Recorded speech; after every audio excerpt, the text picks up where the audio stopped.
بەناوی خوای گەورە سڵاوتان لەبێت بینەرانی بەڕێز و خۆشەوی دوای چەند کۆبوونەوەیەک بەرپرسانی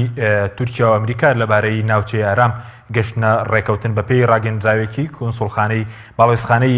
ئەمریکا لە ئەنقەرە تورکیا و ئەمریکا لەبارەی ناوچەی ئارام لەسەر سێ خاڵ ڕێکەوتون. بەیمادەرێک لە بەڕێزان لە هەولێرەوە نەواف ڕەشید سەرۆکی نوێنەرایەتی ئەنجومەنی نیشتیمانی کوردی سووریا لە هەرێم، هەروەها لە ڕێی سکایپەوە دکتۆر عوسمان عەلی سەرۆکی سەنتەری تاسک بۆ وەزیر و لێکۆڵینەوەی استراتیژی تاوتویان پرسە دەکەین. سەرەتا ڕاپۆرتێک دەبینین. تورکیا و ئەمریکا لەبارەی ناوچەی ئارام لە باکووری سووریا کە ناوچە کوردنشینەکان دەگرێتەوە گەشتنە ڕێکەوتن. وەفدەکانی ئەمریکا و تورکیا لە 5 بۆ 7 ئەو مانگە لە وەزارەتی بەرگری تورکیا لەبارەی پلانی دروستکردنی ناوچەی ئارام لە باکووری سووریا چەند چاوپێکەوتنێکیان ئەنجامدا. دوای کۆتایەتنی کۆبوونەوەکان باڵێزخانەی ئەمریکا لە ئەنقەرە ڕاگەندراوێکی بڵاوکردەوە و باز لەوە دەکات لەسەر سێ خاڵ لەبارەی ناوچەی ئارام گەشتونەتە ڕێکەوتن. یەکەم، بەپەلا جێبەجێکنی ڕێوشوێنەکان بۆ ڕەوانەوەی نیگەرانی ئەمنیەکانی تورکیا. دووەم، لە کورتترین ماوەدا بە ئامانجی هەماهەنگی و پێکەوەی لە بنیادنانی ناوچەی ئارام و ئیدارەدانیدا لە تورکیا ناوەندێکی ئۆپەراسیۆنی هاوبەش لە نێوان هەردوولا پێک بهێنرێت. سێم، هەماوڵێک بخرێتە گەر تاوکو ڕاڕەوی ئەمنی بکرێتە ڕاڕەوی ئاشتی و ئاوارە سووریەکان بگەڕێنەوە وڵاتەکەی خۆیان. هاوکات وەزارەتی بەرگری تورکیا لە ڕاگەندراوێکدا جەختی لە ڕێکەوتن لەگەڵ ئەمریکا لەبارەی سێخاڵەکە کردەوە. لەلایەکی ترەوە خولسی ئاکار وەزیری بەرگری تورکیا ڕایگەیاند کۆبوونەوەکانیان لەگەڵ شاندی ئەمریکا سەبارەت بە ناوچەی ئارام لە سووریا ئارێنی بووە و پلانەکانیان سەبارەت بە ناوچەی ئارام جێگیرکردنی یەکەی سەربازی ئامادەیە. ڕێکەوتنی تورکیا و ئەمریکا لەبارەی ناوچەی ئارام دوایەوە دێت کە تورکیا هەڕەشەی ئەنجامدانەی ئۆپەراسیۆنی سەربازی بۆ سەر ڕۆژاوای کوردستان کرد، هەرچەندە لە ڕاگەندراوەکەی باڵێزخانەی ئەمریکا و وەزارەتی بەرگری تورکیا باسی قوڵایی و درێژی ناوچە ئارامەکە نەکراوە، بەڵام پێشتر تورکیا داوای دەکرد قوڵایی ناوچە ئارامەکە 32 کیلۆمەتر بێت و لە ژێردەسەڵاتی ئەواندا بێت. هەرچی لایەنە کوردیەکانی شەداوایان دەکرد قوڵایی ناوچە ئارامەکە 5 کیلۆمەتر بێت و لە ژێر سەرپەرشتی هێزە نێودوڵەتیەکاندا بێت. ئەمریکیەکانیش باسییان لەوە کرد و پێویستە قوڵایی ناوچە ئارامەکە 15 کیلۆمەتر بێت. با دروستکردنی ناوچەی ئارام لە باکووری سووریا دەسەڵاتی خۆبەڕێوەبەری ڕۆژاوای کوردستان کەم دەبێتەوە کە لە ئێستادا نزیکەی لە 130 خاکی سووریایان لە ژێر دەستدایە و نزیکەی 5 میلیۆن کەسی تێدا دەژین.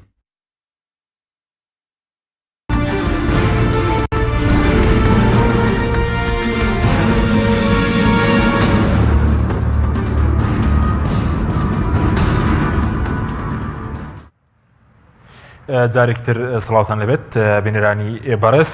کاک نەواف زۆر سوپاس بۆ بەشداریتان لە بەرنامەکەمان دەگە سەرتا لە بەڕێستانەوە دەست پێ بکەین سەبارەت بە ناوچەی ئارام لە سووریا بە بۆ چوونی بەڕێزت هۆکاری ڕێکەوتنی ئەمریکا و تورکیا لەبارەی ناوچەی ئارام بۆچی دەگەڕێتەوە یاخود گەیشتونەتە ڕێکەوتنی کۆتایی؟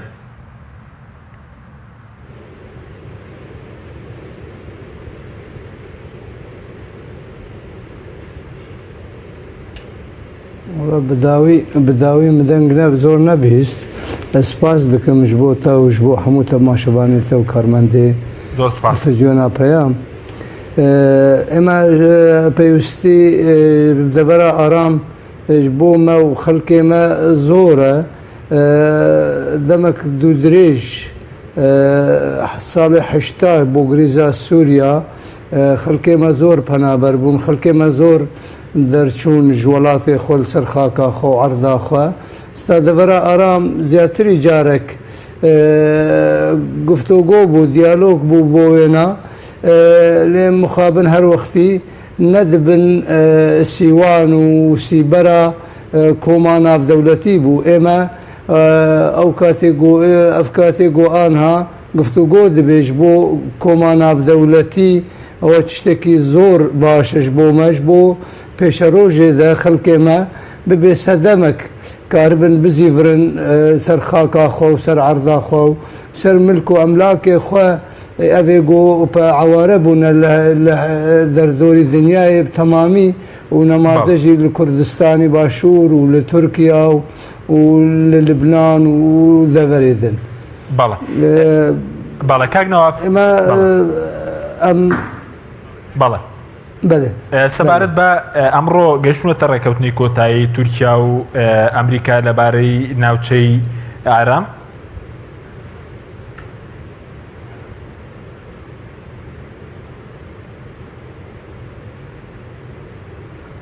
ودنگ نابیزم داوی دەتکوتایی دەنگ من نەبیست یعنی حەز دەکەم دەنگ زۆر نایە دەنگ بەڵێ ئەگەر ئێستا گوێت لە دەنگ بێگەر هاوکارانمان ئەو کێشەمان بۆ چارەسەرکەن ئێستا گوێت لە دەنگمانە سەبارەت بەوەی کە ئێستا ئەمریکا و تورکیا لەبارەی ناوچەی ئارام بە تەواوەتی گەشتونەتە ڕێکەوتنی کۆتایی و نهایی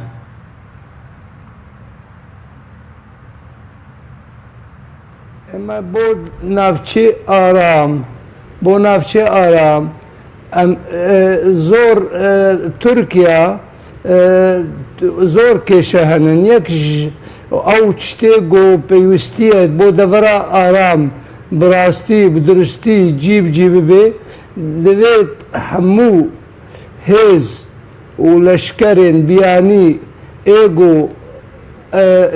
دەما 8 ساڵە دەوێت دەڤەرە هەوبەش ئاگۆ 5 کیلۆمتر حتانی 35 کیلۆمتر ئانها داخوازە دەولەتە تورکیایە یانژی ئەمریکا دەبێژێ دەما 5 کیلۆمتر یا 15 کیلۆمتر هەر وەختی ئێمە ئەم دەبێژن دەڤەرە ئارام پێویستیاوێ بۆمە هەیە و ئەم تشتێکی زۆر باشە بەری وێنا حتانی گو خەڵکێمە کاربێ بزیڤرێ گەرەک دەولەت کۆما ناودەولەتی دبن سەرپەرشتیا کۆما ناودەولەتی ئەف دەڤەرە ئارام خەڵکێ پێکهاتیە vê دەڤەرێ تەمامی هەموو هەوبەشی کاربن ئیدارە دەڤەرا خۆ بکن دەمەکە ساڵێکی دە دبن سەرپەرشتیا کۆما ناودەولەتی دەبێ ئەمریکا بێ بریتانیا بێ دەولەتێن ئیتیحاد ئۆروپی بێ کاربن دەما vê ساڵەهانێدە هەلبژارتنن سەر ئاستا دەڤەرێ دە و سەر ئاستا خۆجیهیە دە و سەر ئاستا دە هەموو ئاستا ئاستا پاراستنا شرطên محلî îdarê de rêveberiyê de hemû tiştê got pêwîstiya xelkê me tê heye dê heye gerek dibin sîbera van dewletê hanê de paş wê na xelkê wê bi hemû pêkhatiyê wê bi erebê wê bi kurdê wê bi serî xiristiyanê wê bi hemû milletê wê karibê vê devera xwe bi rêve bibe dema salekî پاش گو خەڵکێ ما کاربێ بزیڤرێ سەر دەڤەرە خۆ خەڵکێ خۆ و ماڵێ خۆ و خانوێ خۆ و هەر دەریڤەرێ خۆ کاربێ ئەو ڕێڤەبەریا خۆ بکێت بن سەرپەرشتیا کۆما ناودەولەتی دە و نەمازە ئەمریکا بەڵێ زۆر باشەوەی کە بەڕێزت وتت تورکیا پێشترخواستیەوەی هەبوو کە خوڵایە و ناوچە ئارامە 32 کیلۆمەتر بێ ئەمریکەکان باسییان لە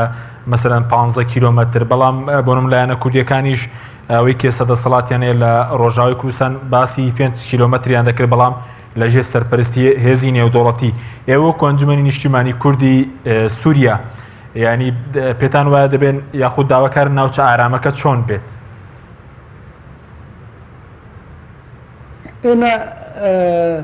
وەکە ئەنجومەنی نیشتیمانی کوردی ئێمە ئەم دزانن هەر وەختی دەبێ ڕۆل و باندۆرە تورکیا لەسەر دەڤەرە ئارام هەبێ بەر تورکیا هەنێک بەهانێ وێ هەنە مەترسیک وێ هەیە سەر سینۆرێ وێ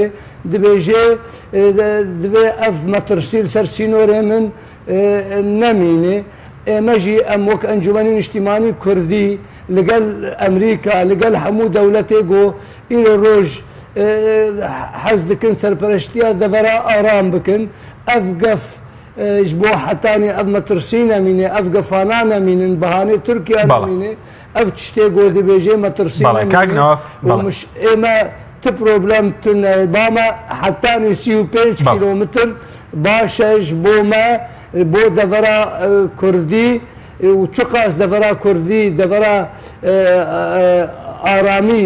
فەرەبێ وێ باشتر بێژ بۆ خەڵکێمە و ملەتێمە بۆ پاراستنا وێ پێشە ڕۆژێدا بەڵێ پێتەوە پێتان وایە دەبێت تورکیا یەکێک بێت لە سەرپەرشتکاری یاخود ئەوانەی کە سەرپەرشتی و ناوچە ئارامە دەکەن؟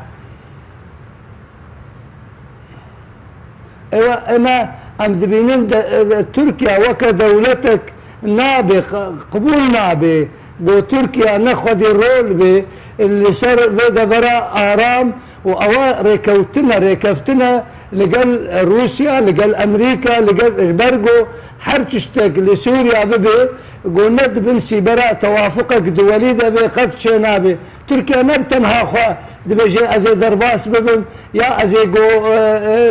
خودی ڕۆل بم بۆ دەڤەرا ئارام بەر سینۆرێک هەڵبەش 500 كيلومتر حتى 805 كيلومتر هو باش نابرا سوريا وتركيا ده دولتها تركيا وكا هورك وكا دولتك جيران قالك ام باش علاقة دار بن علاقات ما باش بن وك دملت بيشروجا سوريا ده ام كاربن اري كاربن بهفرة اجبو باراستنا سينوري هو باش الحرد ولا بله کاک نواف ئەوەی کە ئێوە جیاوازتانێ لەگەڵ لایەنە کوردیەکان چونکە ئێستا بۆ نمونە لایەنە کوردیەکان ئەوەی کە ئێستا دەسەڵاتیانێ لە ڕۆژاوە بە سەرپرشتی پێدە ئەوان دەڵێن نابێت لە 5 کیلۆمەتر قوڵایەکەی زیاتر بێ بەس بەڕێزت دەڵێ 35 کیلۆمەتریش بێت بۆ کورد باشە پێ وایە تا زیاتر بێ باشە ئەو جیاوازی بۆچی جیاوازتانەیە لەگەڵ ئەوان لەبارەی قوڵایی ناوچە کیلۆ بڵین ناوچە ئارامەکە ئێمە جیاوازی بۆ دەسەڵاتی پەیەدە دەستپێکە ژمانگی 2012 حتان ئێستا خۆکریە دەسەڵات هەر وەختی ناکۆکی بۆ تورکیا بدەلالەتی هێزندی شەڕێ تورکیا تبەرژەوەندیە کوردی مەتێدە نییە ئەم حەست ناکن تناكوكي تبروبلم نابرا مو تركيا ذهبن ام جوازن ام مختلفن بهالوستا بيدا اقو ناكوكي ازور كيد نابرا مو دولتا تركيا ام حزدكن دولتا تركيا على قيمة باش بي وق دولتك هور دولتك خذي هيز خذي الرول دولتك هيز هاد الدوائي اد حلفيناتو ذا اما تجاري برجواندي اما تنا شركي نافخي نابرا مو دولتا تركيا شي ببي ودرست ببي ويخسار ما بهتر بيج سوداما وشفيداما برفيكي بدلالتها تكسي ام شري دولتها تركيا ناكن اما ناكوكي اما بريجيما اسد هيا 50 صالي ام كردن سوريا كردستان سوريا كردستاني روج آوا ما حمي سكنج ومعاناة وظلم وزوردستي يجي دستي ريجيما بشار الأسد وبعد بشار الأسد وريجيما بعث ديتيا أم إيرو بروبلمي ما وإيه سركة مشكلة ما إيه سركة ناكو كي ما مش سركة هفركيا ما بريجيم ريا نبت دولتي هوري سوريا رن بله بس ئەوەی کە بەرەزوتە 35 کیلۆمەتر ئێوە ینی لەگەڵەوەدان درێژەکەی بۆ نمونە قوڵایەکەی ئەوەن 35 کیلۆمەتر بێ خوچکای یەکێک لە مەرجەکانی تورکیاژەوەی کە هێزەکانی سووریای دموکرات مەسەرەن لەو ناوچانە نەمێنێ ئێوەش هاوڕان لەگەڵەوەی کە هێزەکانی سووریای دموکراتیش لەو ناوچانە نەبێنە و ناوچەیە بکرێتە ناوچەیەکی ئارام وە هێزی کوردی تیانەبێ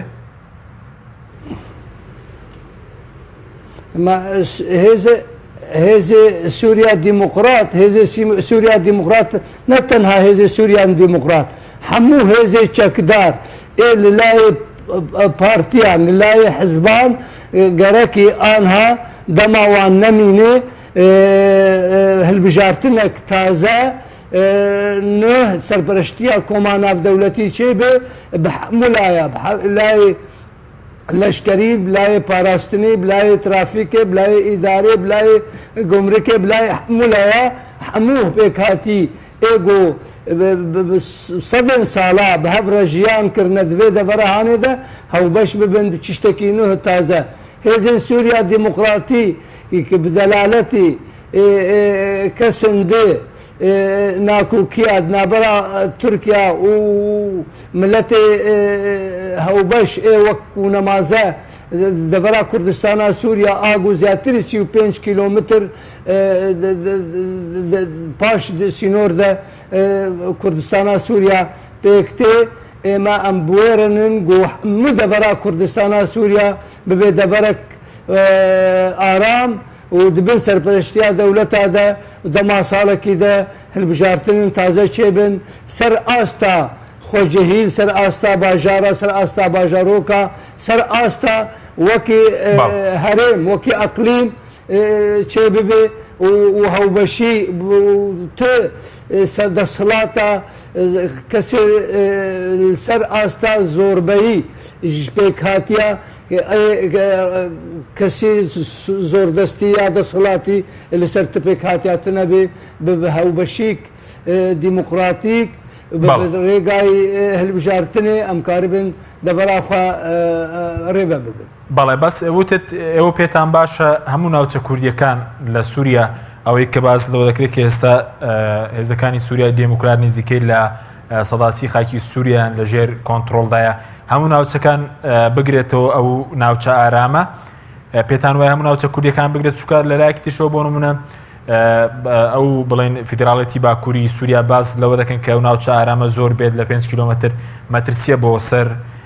کورد لە ڕۆژاوی کوردستان. قەت مەترسی سەر لایەکی سەر دەسەڵاتێکی هەگەر ئەو کاتی سەر لایەکی سەر دەسەڵاتێکی هەبێ ئێمە ئەم حەز دەکەن هەموو کەس ئەف 8 ساڵە پێشمەرگەی ڕۆژ لە باشووری کوردستان دەرفەت پەیەدا نادێوان دەرباس ببن بۆ پاراستنا خەڵکی خوا ئێمە هێویێمە ئەون هەموو کەسێمە هەموو پێک هاتیێ وێ عەرەبێ وێ کوردێ وێ سریانێ وێ بە ئەنجومەنی نیشتیمانی کوردی وەک نونەراتیک سیاسیش پێشمەرگەی ڕۆژ ڕە دکێ ئەوانە هەموو بە هەوبەشی شەرەکەتەک حەقیقی و ڕاستی و درستی کاربن ڕێڤەبەریا دەبەراخوا بکەن. مەوزوعی ما و تورکیا ناکوکی ئەم قەت ناخوازن کە ناکوکی چێ ببێ دوێ ئەم باش علاقا خۆ دروست بکەن وان ببێژن ئێمە ئەم هەورن هەبن جیرانێ هەبن ئەم یەک ژمە ژیانامان نەرسەر حسابێ ئێدنەیە ئەم نە دژی تورکیانە وەکە دەولەت و ئەمێ ئاریکار بنژیش بۆ پاراستنا وی سینۆری گوتمە ترسیل سەر سینۆری تورکیا تو نەبیش تولایە. بەڵێ زۆر باشە بەڵام سەبارەت بە مەسلەی ئەوەی کە وتت پێشمەرگەی ڕۆژ کە ڕێگا نادەن بگەڕێنەوە ڕۆژاوا ژمارەیان چەندە بچکە پێشتر بڵێن دەسەڵاتی فیدراڵی باکووری سوورە باسی لەوە دەکرد کە ئەو هێزانە مەسەرەن ئێوەی تۆمەتبار دەکرد بەوەی کە سەر بە تورکیا نابێ بگەڕێنەوە ڕۆژاوی کوردستان و لەبەرەوەی دوو هێزی عەسکەری بێکەوە ناگونجێن لە ڕۆژاوی کوردستان.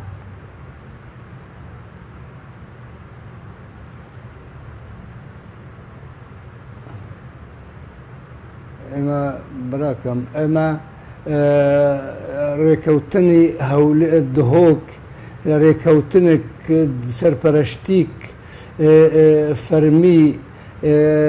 بۆ هەوبەشی هەموو خاڵا دەدخالێ ئیداری دەدخالێ سیاسی دەدخالێ ڕێخستنیدا ما دروست کرد مخابن بجی نەبوو پەیەدا هەر کاتی خوازێ بەیەک ئالی تەک ئالی دەسەڵاتێ بکەین سەر خەڵکێمە و ملەتێمە و حتانی ئستا ئێمە هێویێمە و ئۆمیدێمە ئەون ئەف خۆرتێمە ئەف کەچێمە ئەف جوانێمە ئەvê چۆل بوونەژ وڵاتش بۆ دەسەڵاتە پەیەدا وش بۆ دەسەڵاتە تەکئالی و نەڕەوا بۆ بزیڤرن دەبەرا ئامن ببێ دەبەرا ئارام ببێ سەدەمەکش بۆ زیڤراندنا خەڵکێمە وش بۆ کاربن ئەو پاراستنا خەڵکێ خوا بکن و پاراستنا دەبەرێ بکن و ڕێڤەبەریاوێ دەبەرا ئارام بکن پاشگۆ هەموو سەدەمێن ژیانێ پێدڤیەن ژیانێ تەوفیر ببن ژلایە دەولەتێ گۆ گەرەنتی دانن گۆ دەبەرا ئامن چێبێ وەکە ئەڵمانیا وەکە بتەمویلە اتحاد ئۆروپی یەکگرتیا ئۆروپا ئەم کاربن خەڵکێمە پێدڤیە ژیانی ژوار تەوفیر ببن و ئەف دەبەرا ئامن ببێ وەکە ڕێکێک خەڵکێمە کاربێ دەرباس ببێ دەبەرا خۆ و ماڵێ خۆ سەر ملکێ خۆ ئەملاکێ خوا زیاتری 300,000 کەس ئیرۆ ڕۆژ کامپال باشووری کوردستانە زیاتری 200,000 کەس 250,000 کورد ئیرۆ ڕۆژ تورکیایە زیاتری 50,000 لبنانە ئەڤایە هەموو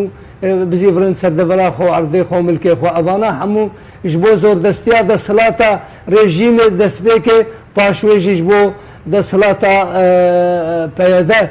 چۆنکردنە وڵاتی خۆ زۆرتری وان زۆربەی وانە ji بۆ دەسەڵاتە پەیەدە دەرچوونە. باڵە ینی پێ وایە ئەو کوردانەی کە ئاوارە بوون بۆی دەسەڵاتی پێدە و ئاوارە بوون بۆ نمونە لەکوێن بۆ نمونە بۆی هەموو کەچ و خۆر تێمە بەێ هەموو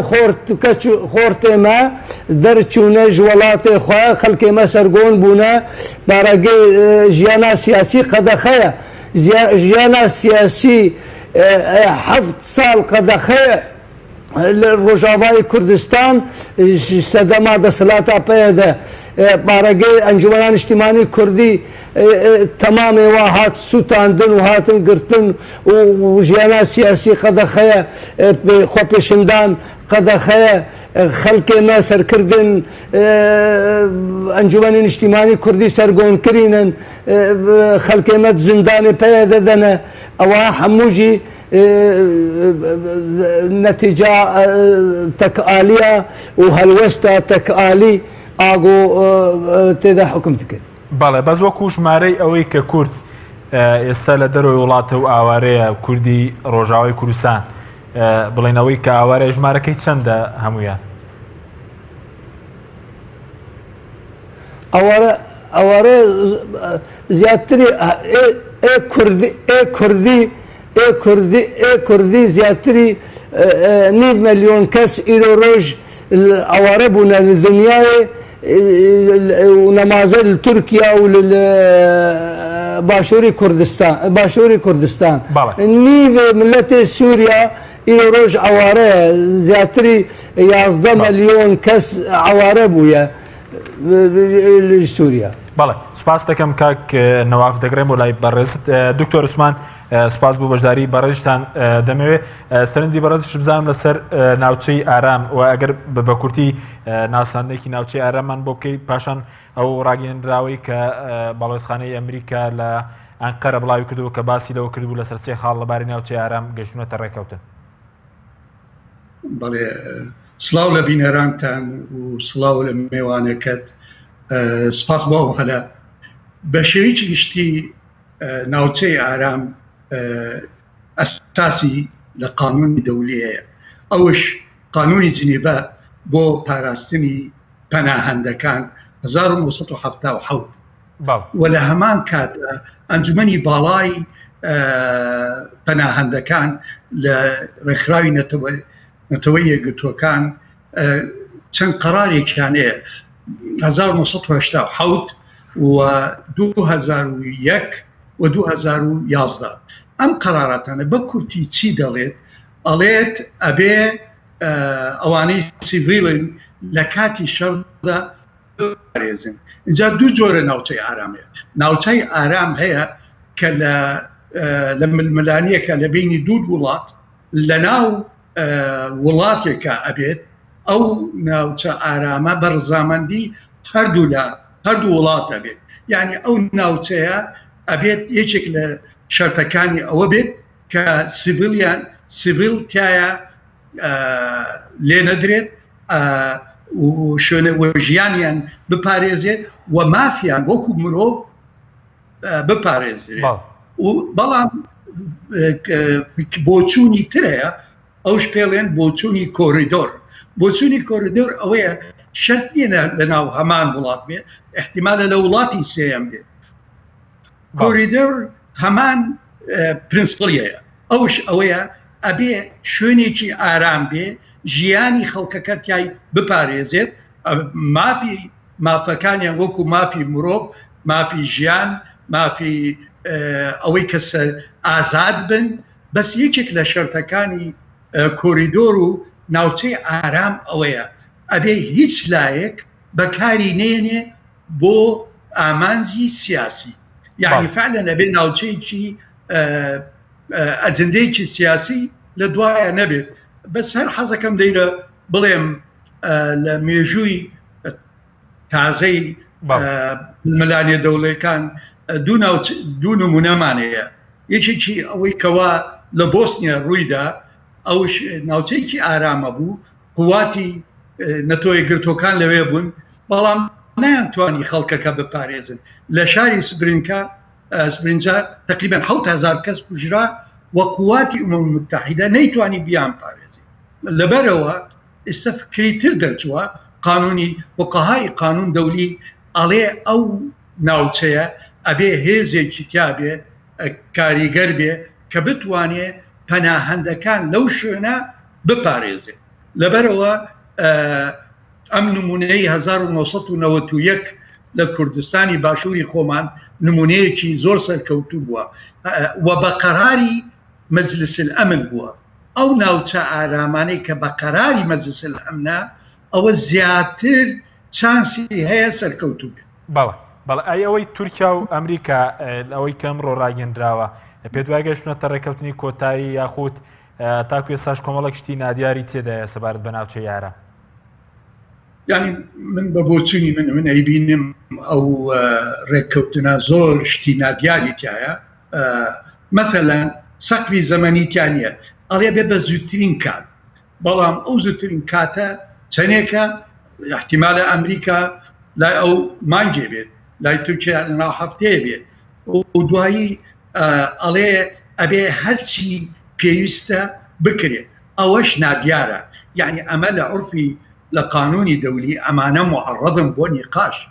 و ئەمانە مشاکلی لە دواوا بێت لەبەرەوە مەثەلەن بۆ ئەم ناوچەی کەوا ئێستا ئەمریکا و تورکیا اتفاقیان کرد لەسەری ئەوەیە کە باسی درێژایی و پانی ناکە تورکیا داوای 32 کیلۆمەتر عمقی کردووە 400 کیلۆمەتر پانی کردووە بۆ ئەمریکا ئەلێ لە 90 کیلۆمەتر پێویست ناکە زیاتر لەوە بێت و دوایی لە 100 کیلۆمەتر ئیجاب ناکە درێژیە بێت طبعا تورکیا بۆچی داوای ئەو 400 کیلۆمەتراکە ئەوێ قەندیل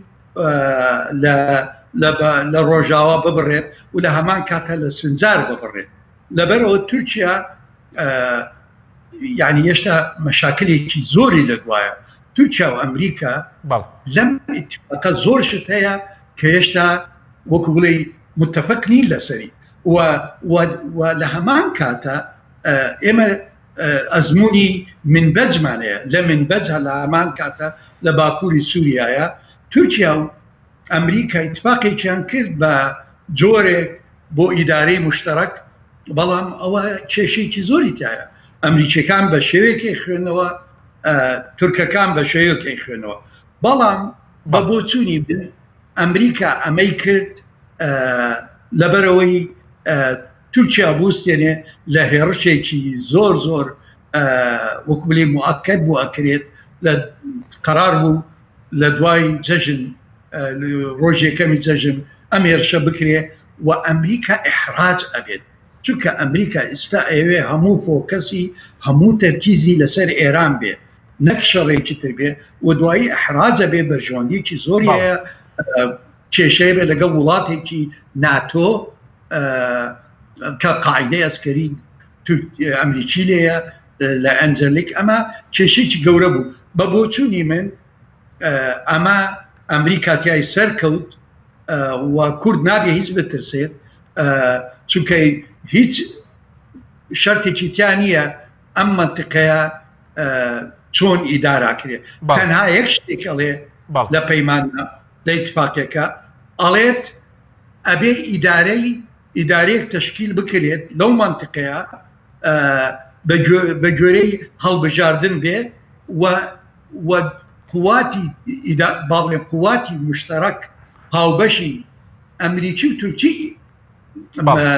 واری ئەمنەوە ئیدارەتی بکە. سپاس دەکەم دکتۆر بەڵێ بینێرانی بڕێز ناوبڕێکی کورت و دەگەڕێنە وڵاتی. تۆپ ئارت تاکە بریکاری تۆڕی میدیایی کۆمەڵ بۆ دروستکردن و بڵاوکردنەوەی ڕیکلام. تۆپ ئارت.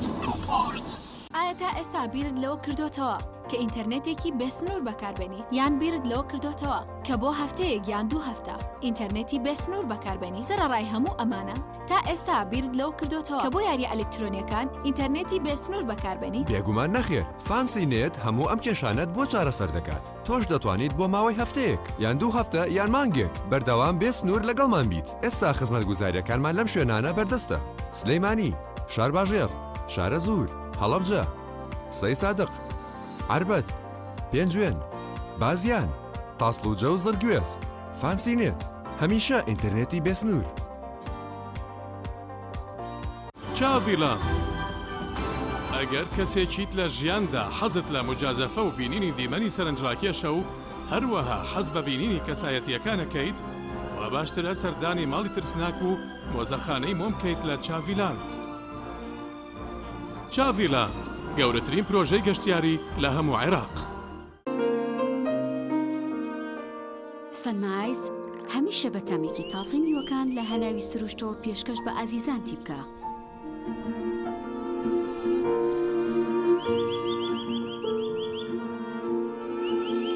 شەربەتی سەنایس تامێک لە سروشتەوە.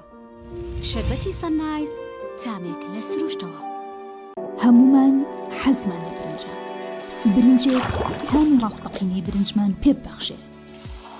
بازار جملەی دێت لە برنج، بەڵام بژاردەی من برنجی دۆلفینسیە. بە تام و بۆن هاوشێوەی برنجی کوردیە.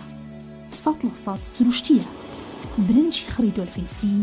شێفە گەورەکان سەرسامەکات. بۆیە بێدوودڵی بژاردەی من و کابانی ماڵە. تا ئێستا زۆر جۆری برنجم تاقی کردوێتەوە، بەڵام هیچیان وەک دۆلفینسی نییە. تامێکی ترە ئێوەش دەتوانن تاقیکەنەوە. دۆلفینسی باشترینمان بۆ هەڵبژاردن. تۆپ ئارت تاکە بریکاری تۆڕی میدیایی کۆمەڵ بۆ دروستکردن و بڵاوکردنەوەی ڕیکلام. تۆپ ئارت.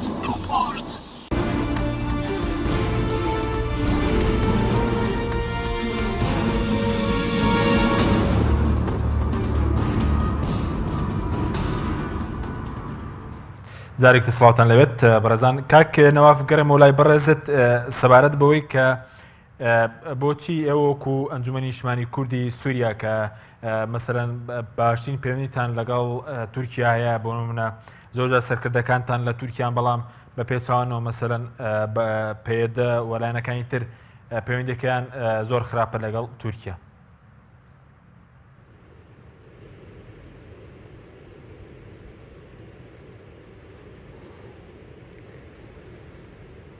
سپاس والله سپاس بۆ دکتۆر باش بۆ دەڤەرە ئارام باش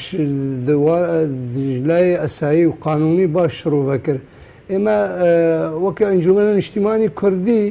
ئەم نە لایە تو دەڤەرانن، ئێمە ئەم لایە ئۆپسیۆنێنە، ئەم ئۆپسیۆنن ji بۆ دژی ڕێژیمێ ئاگۆ 6 ساڵی ما هەڤرکی ڕێژیمێ رەکردیە و مەش بۆ وێ هەڤرکیە ش بۆ مافێ ملەتێ خوا ش بۆ جیبجیکردنا مافێ ملەتێ خوا بۆ ناسناما ملەتێ خوا لە کوردستانی سووریا هەموو شێوە و ڕەنگ و ئەسکەنجە و حەبس و زندان و دوورکردن و ما دەستێ وێ ڕێژیمێ دیتێش بەر وەیەکێ دەستپێکا شۆڕەشە سووری ئێمە ئەم لای ئۆپسیۆنێ بوون، لای معارەدێ بوون، هەموو پێک هاتیێ سووریارە ئێدژی نظامێ ئەم نە لای تورکیانە یا ئەم لای دەولەتێک ئەمە ئەم دژی وێ ڕێژیمێنە هەر دەولەتێک کار بە پیشگەری بۆمە بکێ ئەم بسپاسیا وێ دکن بۆ جیبجیکردنا مافێ ملەت ئێمە وەک سووریا ملەتی سووریا بگشتی وەک ملەتی کورد تایبەت دەڤەرا خۆسەر خاکا خۆ سەر عەردا خۆ سەر بە ئێمە ئەم نەت لای دەوێت بەس ئێمە ئەم دژی ئەو دکتۆرژی ئاماژە پێ کرد دەڤەرا ئارام دەبێت تو لایەن سیاسی تێدە دەسەڵات نەبن وەختا دەسەڵات بیانی کە خەڵکێن بیانی دەبێت تێدە نەبن سەر پەرشتیا کۆما ناودەولەتی بە هەموو دەولەتێک و کاربن خودیڕۆڵ و باندۆر دەست پێ کات هەلبژارتنێک عەدالەت هەموو پێک هاتیە هەرێکی بقاسی هژمارە خۆ بقاسی هەبوونا خۆ کاربێ سبی هەوبەشی و مشارەکێ بکێ ji بۆ rêveberiya vê deverame paşgo serpereştiya van dewleta karibin serpereştiye bikin hetanî got xelkê me karibê devera xwe biparêzê rêve bibe tehemûla ya de di layê şirtê mihellî de di layê پەروەردەی دەت لای هەموو لایە دەکاربێ پێدیویە ژیانی هێدی ئیدارە بکێ و بجی بکێ و کاربێ دەفەراخوا ئیدارە بکێ و ڕێبە ببێ. سپاس دەکەم دکتۆر بگەڕم و لای بەڕێز سەبارەت بە سوود و زیانەکانی ناوچەی ئارام بۆ کورد لە سووریا پێ دوایە زیانی هەیە یاخود سوودی ئەوەی بەڕێزش وتت تورکیا پێ دوایە و مەرجێ بچێتە سەر کە ناوچە ئارامەکە مثلەن ئەوەندە درێژ بن لە ڕووی درێژەوە تا مثلەن شنگاریش بگرێتەوە ماوەسم لە سنوورەکەی لەگەڵ سووریا؟ یعنی خۆی بە شێکشتی تەوقع کرێ بە سوود بێت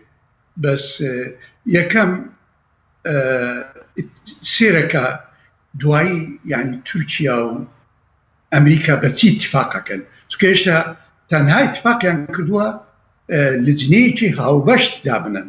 بۆ هاو هەمانکردن لە کاردا بەڵام تەفاسیلەکەی نازانین ئەگەر اتفاق ئەمریکا ڕازی بێت کە حکوومەتی تورکیا هەموو جۆرێک سووری بێنێتە ئەوێ ئەوە پێ ئەچێ عەرەبێکی سوننە بێتە منطقەیەکی زۆرەوە لە شوێنی کوردەکان بێ ئەوە یعنی ئەوە لە بەرژەوەندی کورد نابێت و من هیوادارم وانە بێ نەتیجەکەی هیوادارم یعنی شەرتێکی تیابێ ئەوەی ئەگەڕێتەوە ئەو شوێنە خەڵکی شارەکان بێ و بالمناسبە لەو شوێنەی کە تورکیا داوای کردووە هاوڵاتیکی عەرەب زۆر هەیە جێهێشتووە لە تەلەبیاد لە منبەز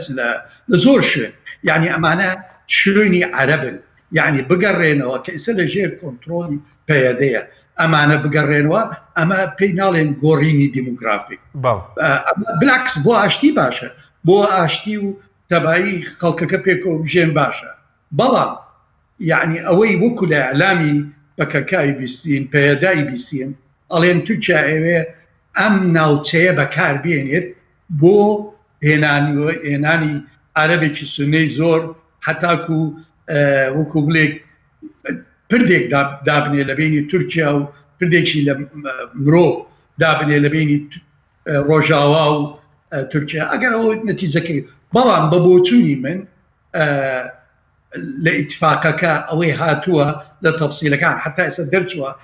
ئەڵێ ئەم شوێنە ئەبێ شوێنێکی ئازاد بێ بۆ هەموو لایەک ئەبێ چەکی قورسی تیانە بێ ئەبێ پەیەدا تەنها تەرەفێک نەبێت لە کۆنترۆلی ئەو منطقێ و ئەمە شتێکی باشە و ئەوەی مامۆستا نەوافە لێ زۆر ڕاستە پەیەدە ناتوانێت بە یەکلایەنە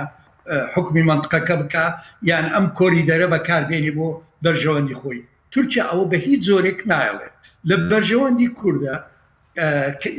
ئەطرافە کوردەکانی سووریا بێنەوە پێکەوە کار بکەن و ئەم کۆریدەرە بەکاربێنن بۆ خەباتێکی مەدەنی و بتوانن جۆرە دایالۆگێکش لەگەڵ تورکیا بکەنەوە حتاکو وەکو هەرێمی خۆمان لە باشوورە تورکیا لە ئەساسە یعنی خۆی ئینسافە نەبێ بڵێن تورکیا بۆچی لە 1991 نەک دژی هەرێمێکی ئارام نەبوو بەڵکو تورگت ئەوزال دانەری ئەو هەرێمە بوو یەکێک بوو لەوانەی کە بە توندی داوای کرد ئیدەن تورکیا وان نییە کە دژی کووردە و یان دژی ئەوە بێ هەرێمێک بۆ کورد نەبێت ئەمە هیچ ئەساسێکی نییە بەڵام برایانی پەیەدە و یەپەگە ئەم هەرێمەیان ڕۆژاوایان تاقویستە بەکارێنراوە بە جۆرەی معلوماتی تورکی من خۆم ئەو معلوماتەم نییە موکد نیم لێ ئەو تورکیا وا دەڵێ ئەلێ لەوێ لە ڕۆژاوا چەکدار پەروەرداکەنەوەی نێرم بۆ قەندیل لە قەندیلەوەی نێرم بۆ ناو تورکیا و دوایی ئەوان ئەڵێن یعنی ڕۆژاوا بەکەکە بیکاتە بنکەیەک بۆ گرتنی هەموو باکووری کوردستانش لەبەرەوە تورکیا ئەگەر گەرانتی بدرێت و لە وجودی پێشمەرگەی ڕۆز لە وجودی با بڵێن ئەطرافی کوردی تر ئەوانەی یەنەکەس ئەو ئەمانە بێنەوە و چەکی قورس لا بدرێت لەو منطقەیە تورکیا لە بەرژەوەندی تورکیایە باشە بەڵێ وتت تورکیا دژی کورد نییە بەڵام ڕەنگە خەڵک بپرسێ بۆ منە لە باکووری کوردستان مافەنەتەوەیەکانی کوردی نەداوە بۆ منە بردومان هەیە لە باشووری کوردستان ئەوە لە سووریا مەسەلەن دەڵێ ڕێگەنادن مەسەلەن کیانێکی کوردی لە باکووری سووریا دروست ببێت دەڵێ یعنی خۆی مامۆستا حەکیم ئێمە ئەبێ تۆزە بچینە دواوە لە مێژووی ئەم ململانیە صالح مسلم 3 جار دعوت کراوە تورکیا و حکوومەتی تورکی پێیوت هیچ مشکلەمان نییە ئێوە ئیدارەیەکی خۆجێی خۆتان هەبێ بەس بە شەرتێک یعنی پەیوەندیتان لەگەڵ پەکەکە ببڕن دووەم پەیوەندیتان لەگەڵ سوپای ئازاد بەقوت بکەن و لەگەڵ ڕژێمی بەشار ئەسەد ببڕن ئەوە بوو لەبەرەوەی پەکەکە پەیماننامەیەکی سەرەکیە لە 2011ەوە لەگەڵ ئێرانە پێدەش کە بەشێکە لە پەکەکە زیاتر گۆڕایەڵی قەندیل بوو کە لەگەڵ دژی سوپای ئازاد بێت دژی ئەو ئۆپۆزیشنەی سووریە دژی بەشار ئەسەد بوو بەڵکو یارمەتیانشتا لە زۆر شوێن لە شەڕەکان لە گردنی حەلەب لەبەرەوە ئەمما یعنی بە بۆچوونی من پرۆسەی ئاشتی هەبوو و ئەو پرۆسە ئاشتیە ئێستا زەمینە هەیە بۆی لە وەختە زەمینەیەک هەبوو بۆی بەداخەوە هەم تورکیا بە باشی بۆی نەچوو و هەم خۆمانش ئەو برایانەی پێدەش بە شێوەیەکی حەکیمانە بۆچی لە باشوور هەرێم هەیە و تورکیا هیچ دژی ئەوە نییە و بەڵکو تورکیا بە عمقێکی استراتیجی و ئەمنی تەعاملی لەگەڵاکە و اقتصادی و ئابووری بە بۆچوونی من باشترە بۆ تورکیا و باشترە بۆ هەرێمی ڕۆژاوە بتوانن زۆرە دایالۆگێکیان هەبێت بەڵێ دکتۆر ئەگەر بە کورتی بێ کاتژمەکەمەوە دەرفەتی وتوێشێ لە نێوان پێدە و تورکیا وڵی یعنی دوای ئتمێناسد ئەمریکا ئەڵێت لەم قەراری کە دەرچوو کە ئەمڕۆ لە سەفاری ئەمریکی بەیانێک دەرچووە ئەڵێ ئێمە کارەکەین بۆ لابردنی هەموو ئەو ترسە ئەمنیانەی تورکایەتی دەربارەی هەرێمەکە بە بۆچوونی من ئەو ترسانە لا بچێت تورکیا حەز بکە حەز نەکە ئەبێ لەگەڵ ئەم هەرێمە تەعامل بکە هەرێمی ڕۆژاوە طبعاً تحریفێکی هاوبەشەیە ئەوش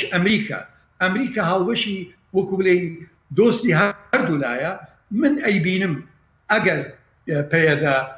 خطابی وتاری خۆی بگۆڕێ خۆی لە پەکەکە دوورکات و دیموکراتیانە کار بکە و لەگەڵ ئەطرافی کوردی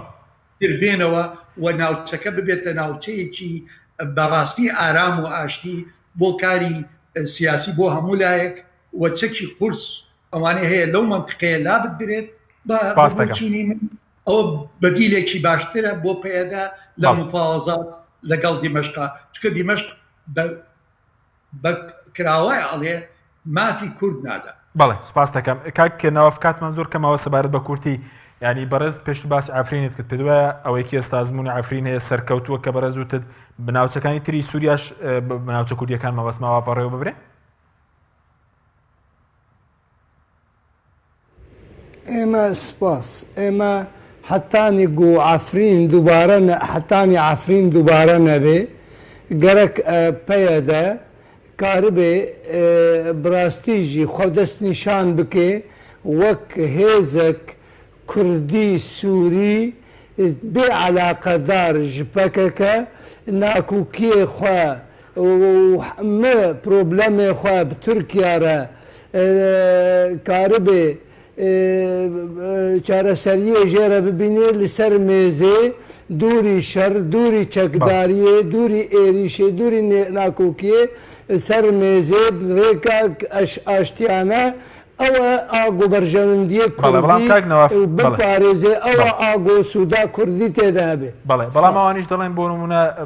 کە باسی ئەنجومەنی نیشتیمانی کورد دەکرێن دەڵێن بابێنەوە بەڵام مەسەرەن لە تورکیا دوورکەونەوە لە پارتی دموکراتی کوردستان دوورکەونەوە ینی پێدەش ینی ئەوە بەیەوە دەڵێت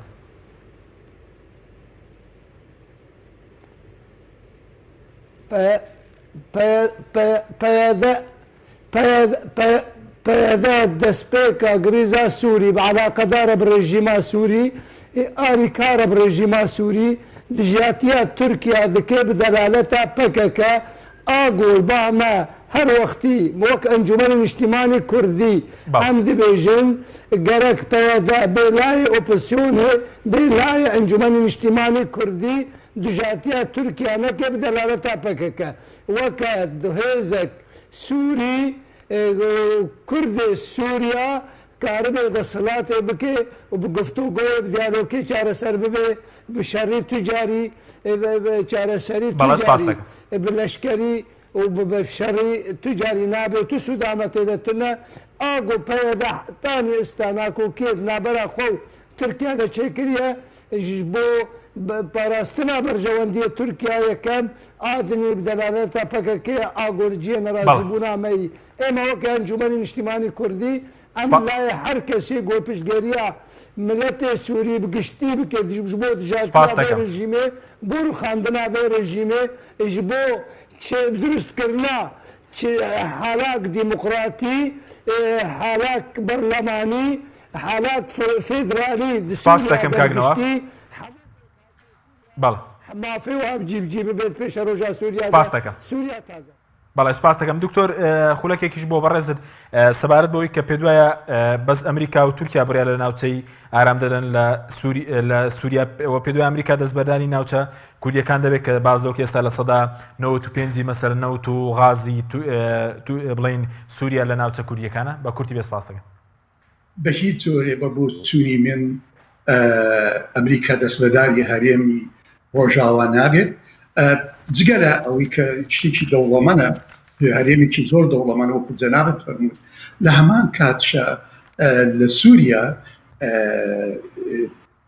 قەسەد با بڵێین پێدە و یەپەگە لە سەد تا تقریباً 33 ئەو خاکە لە دەستیانە و ئەمە تەنها دۆستێکی ئەمریکایە لە ناو سووریا لەبەرەوە ڕای کە بۆ نمونە کە هین وتی ترامپ وتی ئەکشینەوە لە کۆنگرس و لە ئەمریکا بە شێوەیەکی گشتی لە ئەعلامی ئەمریکی لە یەکێتی